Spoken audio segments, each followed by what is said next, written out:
the wind took the letter right out of her hands, and she went down on her knees in the mud to get it back. That is how you must picture her first. Not standing tall, not composed. Down in the wet street outside a boarding house that would not have her for one more night, fingers closing around a square of paper, gone soft at the folds. Rain coming sideways off the roofline like the sky itself had decided she did not deserve shelter, either. She smoothed the letter against her knee. She read the words again, though she had them by heart already. Asterisk, Clara Voss. I am a plain man with a plain need, 3 children and no wife. A ranch that wants running, and I am told you do not scare easy. She had not scared easy. She had simply run out of places that would let her stay.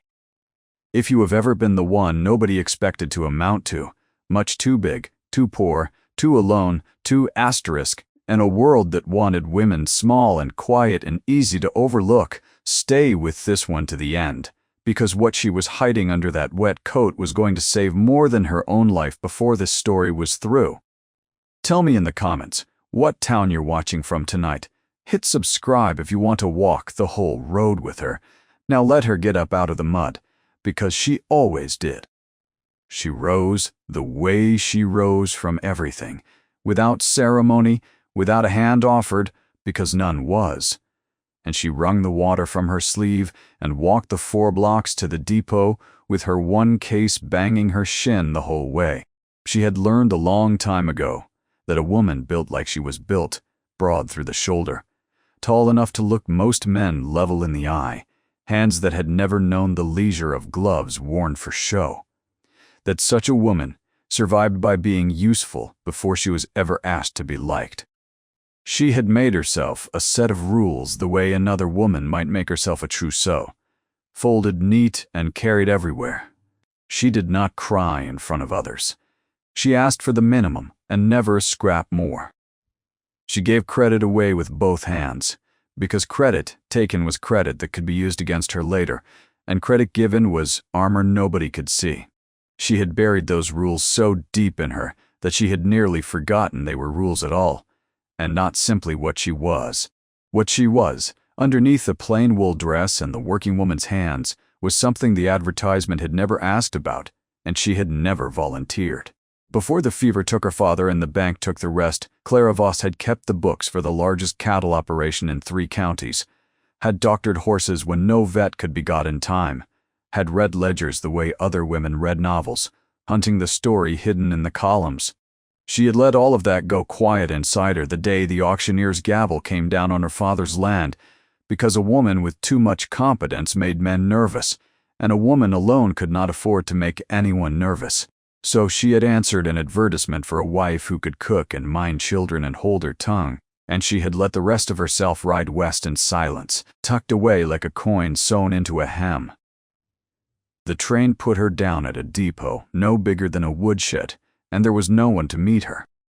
She waited an hour in the wind before she saw him, and when she did see him, she understood the advertisement had undersold him in every particular except the one that mattered.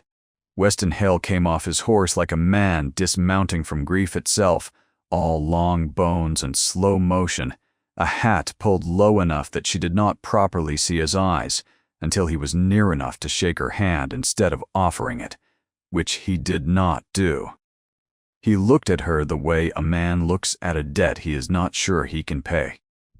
"You're bigger than I pictured," he said, and stopped himself before whatever came next. The way she would learn he always did, a sentence begun and abandoned at the very door of the feeling underneath it. "And you're later than I was told to expect," she answered. Plain, unhurried, the fact lay gently on the counter between them the way she laid all her hardest truths, and something in his jaw eased half an inch, though he would not have called it that himself. He did not apologize. He loaded her case onto the wagon and helped her up with a hand at her elbow that lasted exactly as long as it needed to and not 1 second more. And they rode the 11 miles to the Hale Ranch in a silence that was not unkind, only unpracticed. 2 people who had each forgotten, in their separate ways, how to be spoken to gently. The house came up out of the dusk with its porch light unlit and its yard unraked, and its barn door hanging crooked on one hinge. And Clara understood before she ever stepped down from the wagon that this was not a ranch that wanted a wife so much as a ranch that was drowning and had mistaken a wife for a rope.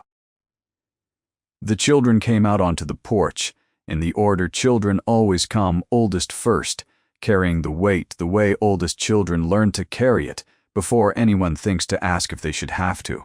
Bess was 12 and had her mother's chin set in a permanent line of management, a girl who had been keeping a household's books in her head for 2 years without anyone writing her a wage for it. And she looked at Clara with the particular exhaustion of a person who has been disappointed by promises of help before. Behind her came Daniel, 10 years old, and built for a fight nobody could name, a boy whose anger came off him like heat off a stove. And Clara knew, before he said a single ugly word to her, that his fury was grief, that had nowhere else to go and had chosen the shape of meanness because meanness at least felt like doing something. In the doorway, half hidden by the frame, stood a small boy of 6 named Sam, who did not speak at all, who had not spoken since the day his mother died, and who carried in his fist a scrap of paper on which he had drawn, over and over in charcoal, the same woman's face, as if enough repetition might keep her from disappearing entirely from his memory. And from somewhere inside the house came the thin, relentless crying of a baby, not yet 2, a sound that had clearly been going on so long the whole household had stopped hearing it as anything but weather. "That's June," Weston said, and something crossed his face too fast to name. "She's been at that most days, since." He stopped. He always stopped. Clara noted it, the way she noted everything, filed it away without comment, and set her case down on the porch boards. "Well," she said to all of them, and none of them in particular, "I expect I'd better go see about supper and about that crying, in whichever order gets quiet, fastest." Bess's chin came up half an inch, suspicious of ease. Daniel's mouth twisted into something ready to be cruel. Sam watched from the doorway with his charcoal fist closed tight. And Clara Voss, who had buried a whole education and a whole competence under a plain wool dress because the world had taught her that was safer, walked into that house and did not look back to see whether Weston Hale was watching her go, though he was for a good deal longer than a man who did not care would have. She found the baby in a basket in the kitchen, red-faced and furious and hungry in a way that had nothing to do with food, and she picked her up without asking permission from anyone. Because some things a woman simply does. And she held her against her shoulder and hummed low in her chest until the crying dropped from a wail to a hiccup to a long, shuddering sigh. And by the time Bess came to the kitchen doorway to check whether the new woman had already failed, June was asleep on Clara's shoulder like she had never known another way to be held. Bess stood there a long moment. "She doesn't do that for anybody," she said, and there was something underneath the words that was not quite trust yet, but was standing very close to where trust would eventually be allowed to stand. "She will now," Clara said, and turned to the stove, because a stove needed lighting, and a house this quiet did not know yet that it was about to be fed. Supper that first night was a study in a family that had forgotten how to sit together. Weston ate standing at the counter with his back half turned, the posture of a man who could not yet make himself occupy the chair that used to hold conversation. Bess ate fast and watchful, ready to spring up at the first sign anything needed doing before Clara could ask. Daniel did not eat so much as inflict violence on his plate, stabbing at potatoes like they had personally wronged him, and when Clara set a second helping in front of him without being asked, he shoved back from the table. "I don't need you fussing over me," he said ugly, testing. "You're not my mother. You're just some woman he paid for." The kitchen went very still. Bess's face went white. Weston's shoulders came up like a man bracing for a blow he intended to take himself. Clara did not raise her voice. She set the spoon down beside the pot, unhurried, and looked at the boy the way she looked at a ledger that did not balance, hunting for the true number underneath the false one. "No," she said, "I'm not your mother." "I never will be. And I'm not fixing to try, because that isn't mine to take from her. But I am going to feed you every night I'm under this roof, whether you're kind to me or not, because a boy doesn't stop needing supper on account of being angry, and you are allowed to be angry at me every single day and still eat what I cook. Those two things aren't in each other's way." Daniel stared at her. His jaw worked. He did not have an answer for a kindness offered without conditions, because nobody had offered him one in 2 years, and after a long moment he sat back down and picked his fork back up and did not say another word, but he ate everything on his plate, and that Clara understood was as close to an apology as a boy that angry knew how to give on a first night. Later, after the children were down and the house had gone to that particular hush a house gets when grief has finally allowed everyone in it to sleep, Clara found Sam still awake in the hallway, sitting on the floor outside a closed door with his charcoal paper in his lap. She lowered herself down beside him without a word, because some children could not be approached with speech, only with presence, and after a while he turned the paper so she could see it.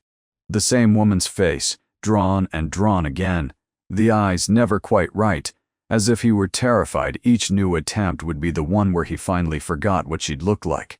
She had a gap in her front teeth, Clara said softly, guessing, because Weston had let that much slip once already without meaning to. And she smelled like lavender water. Is that right? Sam's whole body went still. Then, so slight she almost missed it, he nodded. Then, you haven't forgotten, Clara said. You've just been carrying it alone. You don't have to carry it alone anymore, not the remembering part. She did not touch him. She only sat until his small shoulder came to rest against her arm, and the two of them stayed like that in the dark hallway a long while. And somewhere behind the closed door, Weston Hale stood with his hand flat against the wood and his eyes shut, listening to a silence in his house that had, for the first time in 2 years, stopped sounding like an accusation. He did not come out. Some men need a door between themselves and the first crack of hope, so they can pretend, if it does not hold, that they never let themselves believe in it at all. By the second week, Clara had the house running the way she ran everything, quietly, without announcement, the mending done before anyone thought to ask. The accounts, she had found the ledger by accident, dusting a shelf, and had not been able to help herself from straightening the columns in her head even before she let herself look closer. The accounts a good deal worse than Weston had let on to anyone, worse perhaps than he had let himself know in full. She said nothing of it, yet she had learned that a woman who shows her whole hand too early gets it slapped away before she can play it. What she did instead was work. She fixed the crooked barn door herself, with a borrowed hammer and a temper she did not let show, while Weston stood in the yard and watched her drive nails straight and true, and said nothing for a long time, and then said, "You didn't have to do that yourself," and she said, "Didn't I?" and went on hammering, because he was beginning to understand that this woman he had ordered, like a length of cloth, had arrived with a whole self folded up inside her that the advertisement had never had a word for. The town, when she finally met it properly, met her with the particular cruelty small towns reserve for women. They have already decided to judge before they open their mouths. Mrs. Prescott ran the church social committee and the unofficial court of public opinion both. A trim, correct woman whose concern for other people's souls always seemed to arrive wearing the clothes of charity while carrying the weapon of gossip underneath. And she looked Clara up and down outside the mercantile with a smile that did not reach anywhere near her eyes. "So you're the one Weston Hale sent away for," she said, in a voice pitched to carry to the women behind her. "My, they didn't tell us you'd be so sturdy." A pause, timed like a blade. "I do hope you know how to keep house as well as you must know how to eat." There was a titter behind her. Clara felt the old shame rise in her chest the way it always had, the automatic flinch of a body that had absorbed this particular insult 1,000 times before. And she felt the old instinct, too, to shrink, to apologize for her own size. She had done that her whole life. She had gotten very good at making herself smaller than she was so as not to threaten anyone.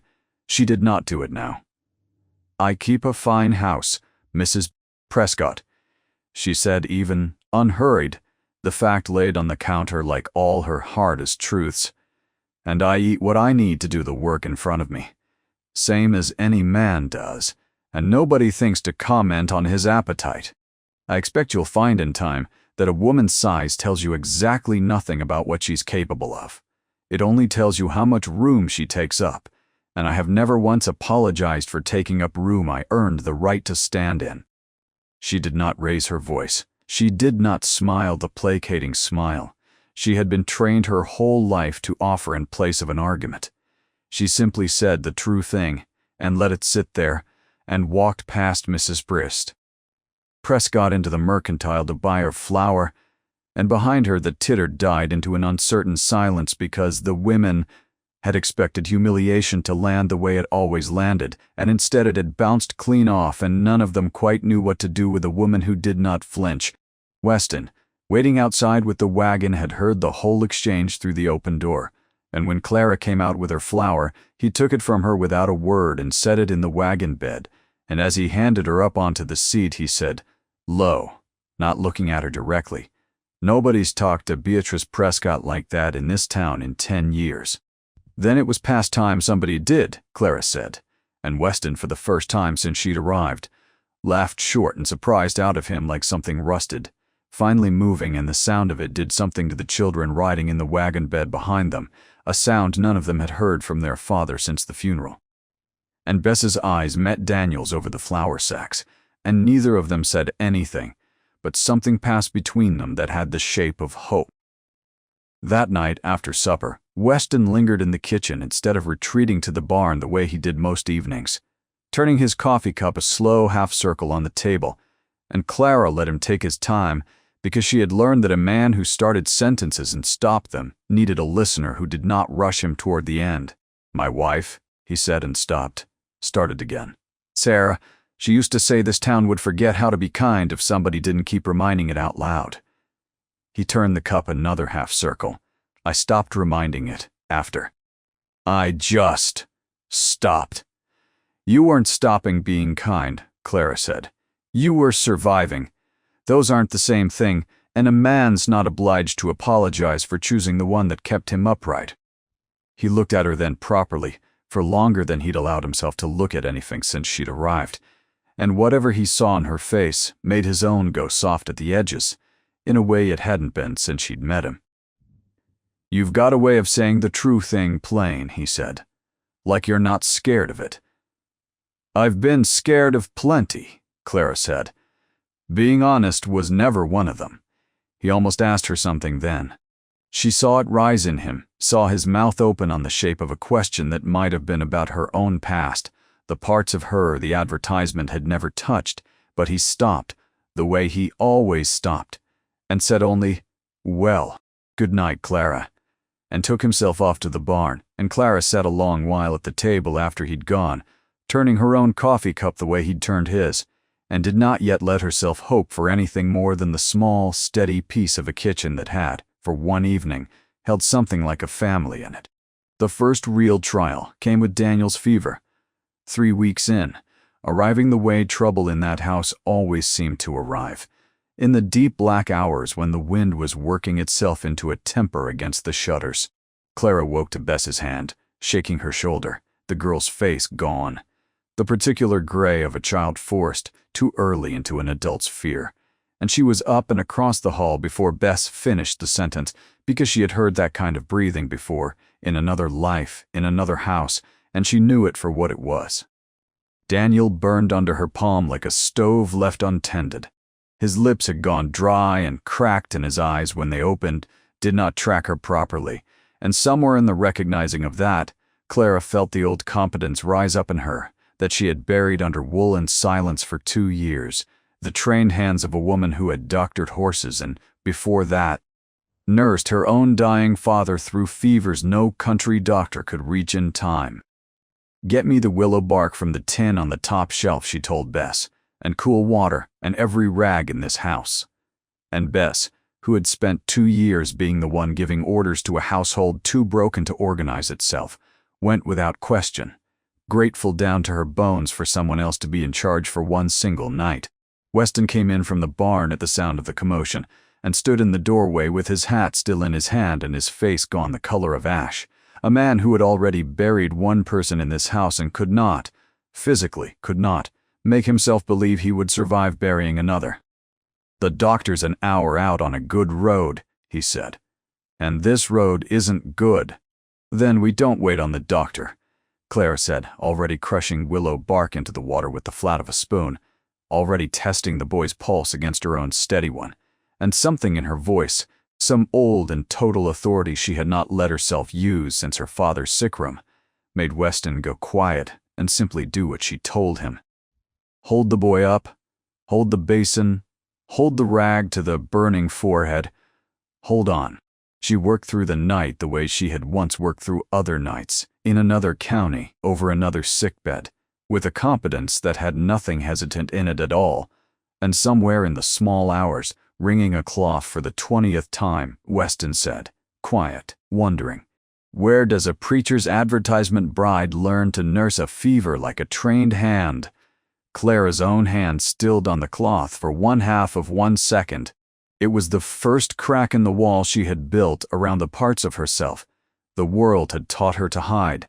"I've nursed fevers before," she said, which was true, and left it there, which was a kind of lie by omission she was not yet ready to answer for, and Weston, exhausted and frightened and grateful, did not push, though he filed the crack away the same careful way she filed everything, for a later he could feel coming even if he could not yet name it. Daniel's fever broke with the dawn, the black window going gray, then pale, then finally lit gold along its bottom edge, and the boy came up out of the sickness, sweating and shaking and alive, and the first thing he said, hoarse, when his eyes finally focused on Clara's face bent over him, was, "You stayed the whole night. Where else would I have been?" Clara said, and Daniel, who had spent 2 years testing every adult who came near him to see how fast they'd leave, looked at her a long moment, and then, for the first time since she had arrived, did not look away first. Weston walked her out to the porch after, both of them wrung thin with the night, and stood beside her in the new light without speaking for a while, and then he said low, "Thank you," and reached out and took her hand. Just for a moment, just long enough to press it once and let go, before it could become anything either of them would have to name, and went back inside to sit with his son. And Clara stood alone on the porch with her hand still warm from his and understood, with a lurch she had not let herself feel in years, that she was in a great deal more danger from this quiet, careful man than she had ever been from a town full of gossiping women.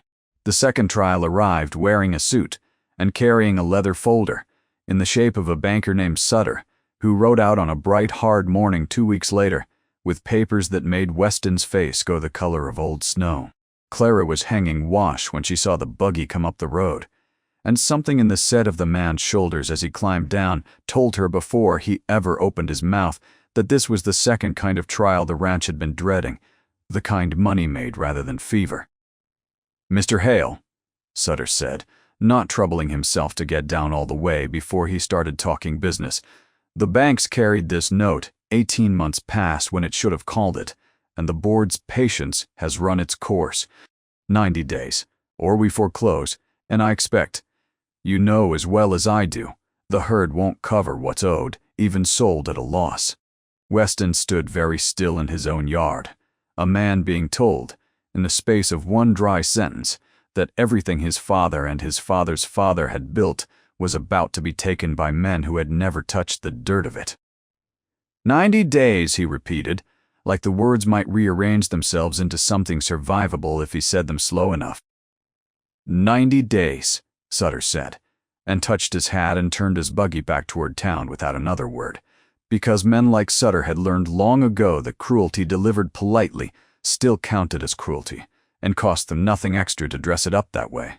That night Weston sat at the kitchen table with the ledger open in front of him and his head in his hands, and Clara, who had already, weeks before, quietly straightened those very columns in her mind while dusting the shelf they lived on, sat down across from him and did not say anything at first. Only watched him grieve a thing that had not yet finished dying, in case grieving out loud was what he needed before he could hear anything useful. "I don't know how to fix numbers," he said finally, rough. "I know cattle. I know weather." I don't know how a man argues with a bank. I do, Clara said. He looked up. Something in her voice had changed, dropped its careful plainness for something underneath it, something that had been waiting 2 months to be let out into the light. I kept books for the Ashford operation in Missouri for 6 years, she said, and once she started, she found she could not stop, the whole buried self coming up out of her at once, like water finding a crack in a dam. Before the fever took my father and the bank took our land the same way, this one means to take yours. I know how these men structure a note, so it looks unbreakable and isn't. I know the difference between a debt that's real and a debt that's been dressed up to look bigger than it is, so a man will feel too beaten to fight it.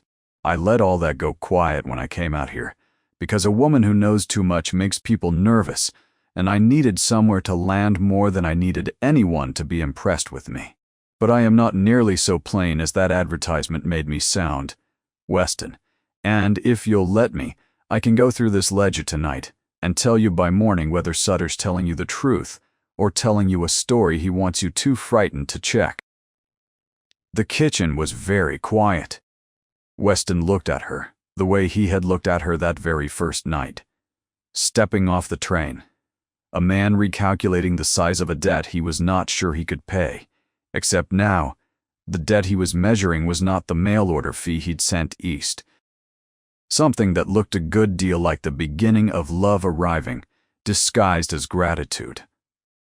"Show me," he said. They worked till near dawn. The two of them bent over the ledger by lamplight, and Clara's finger moved down the columns the way it used to move down the Ashford books, finding the places where interest had been compounded twice, where a payment recorded as missed had in fact been made and simply not credited, where the total Sutter had quoted was inflated by nearly a third against what the paper itself actually supported. By the time the black window had gone gray again, Clara had built out of Weston's own tangled books a case that would stand up in front of any honest magistrate in the territory, and Weston sat back in his chair and looked at her like a man looking at a woman for the very first time, though she had been sitting across from him for 2 months already. "You could have told me all this the day you got here," he said, wondering, not accusing. "I could have," Clara agreed. "But a woman who shows the whole of herself before she knows whether she's safe is a woman who's been burned once too often not to learn caution. I wasn't sure yet. I was safe here." "Are you sure now?" Weston asked, and it was not quite a question about ledgers anymore. "Getting sure," Clara said, and did not look away. And something passed between them across that lamplit table that neither one of them was ready yet to give a name to, though both of them felt its weight settle into the room like a third presence that had been waiting there all along. She rode into town herself 3 days later, ledger and calculations in hand, and walked into Sutter's office without an appointment and without apology, and set the papers down on his desk with the same unhurried plainness she used for every hard truth. "You've overstated this note by better than $300, Mr. Duh. Sutter," she said, "and I expect the board would be a good deal more interested in why their books don't match your figures than in whatever story you've been telling Weston Hale about 90 days. I'd hate for word to get around this county that the bank's numbers don't hold up to a woman's arithmetic." Sutter's face went through several colors before it settled on the particular pale of a man caught out. "Mrs. Hale," he began. She had not corrected him yet, on the ring she did not wear, on the name that was not yet legally hers. "I'm sure there's some misunderstanding." "There is," Clara agreed. "It's on your side of the desk. You have 30 days to correct the note to its true figure, or I take these papers to the territorial banking examiner myself, and I expect he'll be a good deal more interested in your arithmetic than in mine." She stood. "Good day, Mr. Foss." Sutter. Word of that meeting was all over town within the day, the way word always traveled through a place that size, and it reached Mrs. Prescott's parlor by supper time dressed up as scandal rather than triumph, because a woman who could face down a banker was, in the logic of small towns everywhere, A woman who must be hiding something worse underneath. A mail-order bride who knows bank ledgers better than the bank, Mrs. Prescott said to her circle, delighted with the shape of the gossip, even as she pretended to be scandalized by it. One does have to wonder where a woman learns such things and why she'd have kept it so quiet if there weren't something shameful in the learning of it. I hear tell her own father's operation went under, despite all her supposed cleverness. Perhaps she isn't the miracle worker Weston Hale seems to think. The story reached Clara by way of Bess, who came home from the mercantile, with her jaw set and her eyes bright with the particular fury children reserve for cruelty aimed at someone they've begun, without quite noticing it happening. To love. "They're saying ugly things about you in town," Bess said, "about how you knew so much about money. Like, knowing things is something to be ashamed of. People are often more frightened of a woman who's useful than a woman who's helpless," Clara said, folding wash, keeping her hands busy so her face would not have to do the work of composure alone. "It doesn't make the ugly things true. It only makes them ugly. Aren't you going to do something about it?" Bess pressed. 12 years old and already learning the world's hardest lesson, that unfairness does not correct itself simply because it is noticed. "I'm going to keep doing what I'm doing," Clara said. That's always been the only answer I've had to people like Mrs. Prescott. Not arguing with them, outlasting them, but she said it steadier than she felt it, because the old shame had come back up in her that night, lying awake beside the memory of every room she'd ever been made to feel too large for, every whispered comment about a woman who knew too much or took up too much space or dared to be capable in ways that unsettled the men around her. And for the first time since she'd stepped off that train, she let herself cry, alone, in the dark, quietly breaking her own oldest rule because there was no one there to see her break it, except there was. Weston had come to the door to ask her something about the morning's chores, and had stopped, hand raised to knock, at the sound of her crying through the thin wood, and instead of knocking he had simply stood there in the hallway, and then, after a long moment, had sat down on the floor outside her door the way she had once sat outside Sam's. 2. Omnipresent, a silent vigil kept in the dark, and in the morning Clara found, folded and pushed half under her door, a page torn from the household ledger on which Weston had written, in his careful, unpracticed hand, 3 words, "You changed everything." No further explanation. Just the plain fact laid gently at her threshold, the way she had always laid her own hardest truths at his. She kept that page. She did not tell him she'd kept it, but she carried it, folded in her apron pocket for the rest of that week, like the coin she used to carry sewn into her hem, a small hidden thing that meant she was worth something, even when the world outside the door insisted otherwise. The health crisis and the money trouble might have been enough hardship for any ordinary season, but the town was not finished with her yet, and the last trial, when it came dressed as scandal rather than threat, which Clara had long since learned was the cruelest costume unfairness ever wore. It happened at the church social 3 weeks after the confrontation with Sutter, in front of half the county gathered under bunting Mrs. Prescott's committee had hung with great self-congratulation. Clara had come reluctantly, at Bess's urging, because the girl had wanted, fiercely, publicly, to be seen standing beside the woman who had nursed her brother and faced down the bank, and Clara had not had the heart to deny her that. Prescott waited until the room was fullest to make her move the way such women always do, timing cruelty for maximum witness. "I understand," she announced, pitched to Carrie, "that our Mrs. Hale-to-be has quite a colorful history. Nobody troubled to mention before she arrived. A father's ranch, lost to debt. A woman raised with no mother to teach her a lady's proper place, running about with men's ledgers, like she was born to a man's trade. One does wonder, doesn't one, what other things she's kept hidden? What sort of woman hides her whole self from a man before he marries her?" The room went still in that particular way. Rooms go still when they are waiting to see whether cruelty will land. Weston's hand, beside Clara's, went rigid at his side. Bess's face went white with fury. And Clara Voss, who had spent 2 years shrinking herself smaller so as never to be a target, felt the old urge rise in her one final time to apologize, to explain herself into smallness, to give the room what it wanted, which was a woman ashamed of her own competence. She did not do it.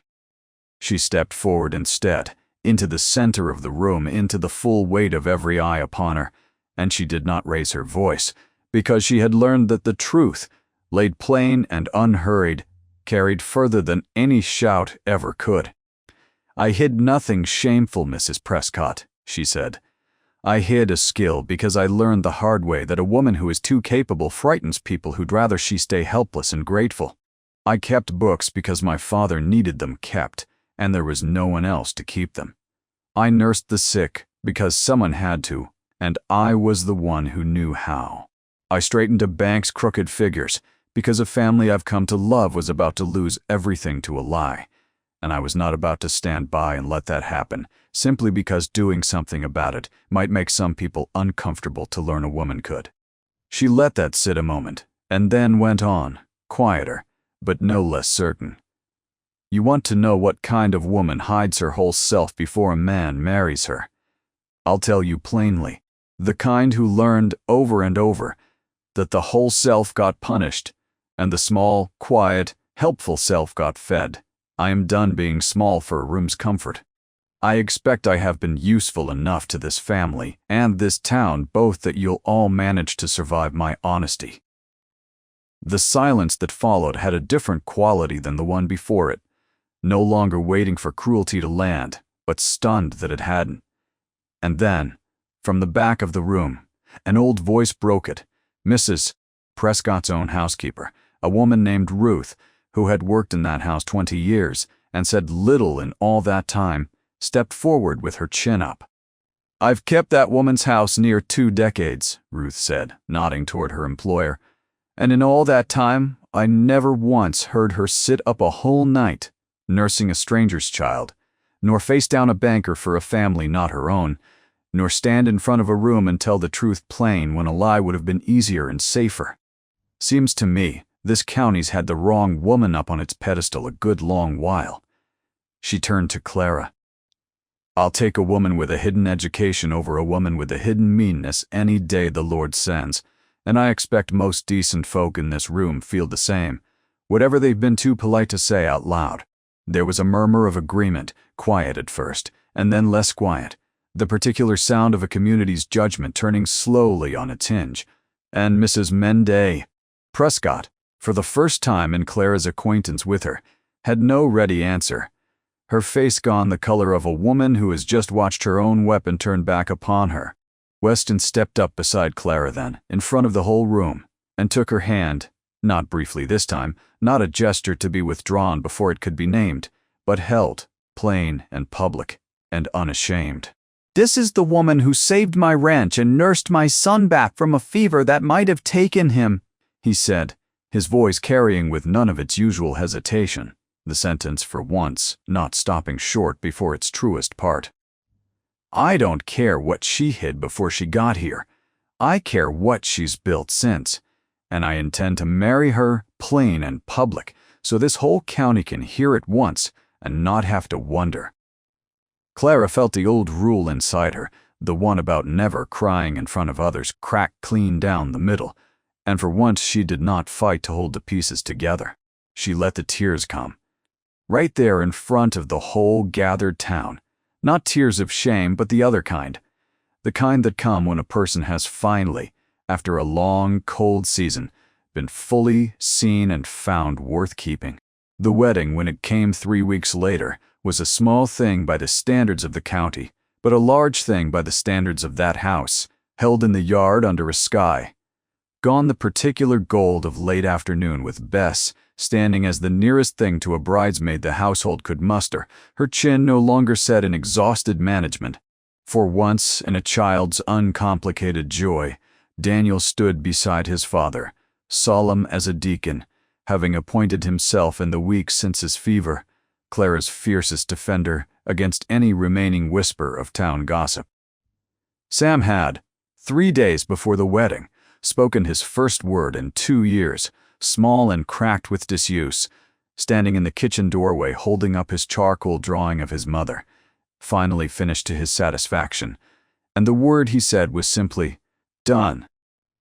And Clara had knelt down and held him, and not tried to make more of the word than it needed to be, because sometimes a broken silence only needs to be honored, not explained.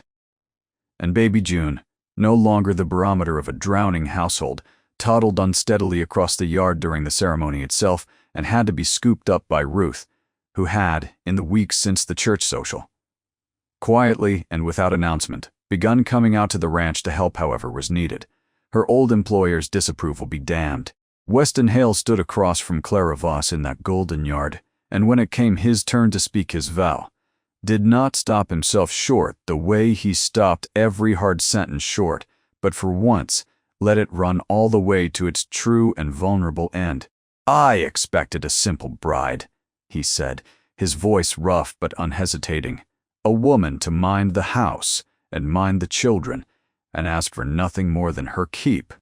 I did not expect a woman who'd turn my ledgers right and turn my children's grief into something they could carry instead of drown in, and turn this whole broken house of mine back into a home. I don't know what I did to deserve finding all of that folded up inside a woman I ordered like she was nothing more than a length of cloth. But I intend to spend every day I've got left proving I noticed. I keep my promises, Clara. You're not going anywhere. This is home now. Stay." "I intend to," Clara said, and it was as all her hardest truths had always been, laid plain and unhurried on the counter of that golden afternoon, a fact nobody in that yard would ever again mistake for something small.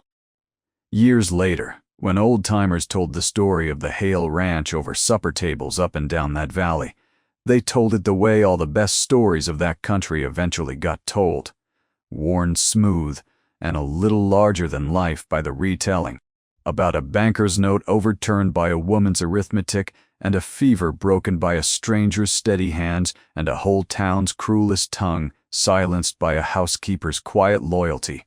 But the truer heart of it, the part the old-timers always circled back to at the end, glasses raised, voices gone soft with the particular reverence country people save for stories about home, was simpler than any ledger and larger than any scandal.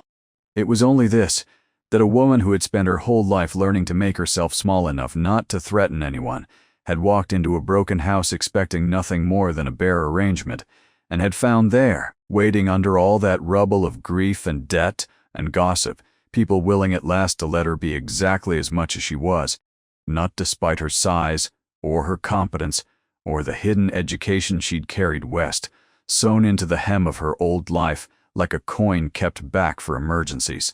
Because of it, a ranch is not saved by cattle prices or clear title alone, and a family is not built only out of shared blood or shared grief.